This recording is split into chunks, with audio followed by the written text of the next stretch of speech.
À quoi ressemblera le monde d'après pour le marché immobilier après des semaines de confinement?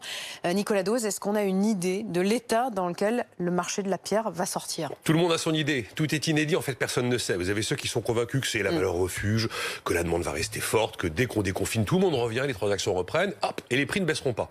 Et ceux qui se disent, il y a peut-être des acheteurs qui vont attendre. Il y aura moins de ventes, et s'il y a moins de ventes, alors là, oui, les prix baisseront. Mais personne n'est sûr. Mais quel est l'état du marché aujourd'hui? C'est très clair. Construction quasi à l'arrêt. Donc déjà, tous ceux qui voulaient acheter du neuf, ils vont acheter plus tard, parce qu'il faut que les immeubles voient le jour. Après, les transactions sont à l'arrêt. On visite plus, ça c'est clair. Ensuite, il y a une petite remontée des taux. Ça va, hein, on est à 1,16% hors assurance mi-avril, d'après Crédit Logement CSA. On était à 1,12 au mois de décembre.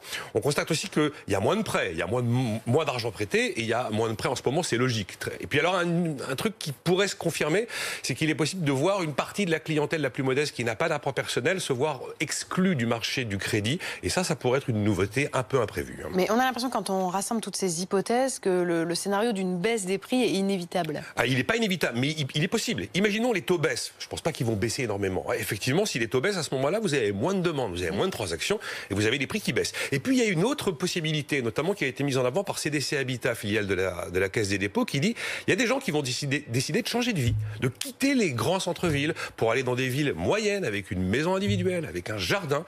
Et dans ces conditions, si 3% des actifs, d'après CDC Habitat, décidaient de plus vivre à Paris intramuros, mais à Évreux, à Rouen, à Reims ou à Troyes, on pourra avoir un retournement du marché de centre-ville. Et puis vous avez d'autres observateurs, quand encore une fois personne n'est parfaitement certain et parfaitement d'accord, notamment l'atelier parisien d'urbanisme qui nous dit, oui, vous avez 10% des Parisiens intramuros qui s'en vont, ok, vous avez 25 000 logements, on a bien envie de les avoir parce qu'on a largement la clientèle pour les acheter. Du coup, là, les prix ne baisseraient pas. On verra.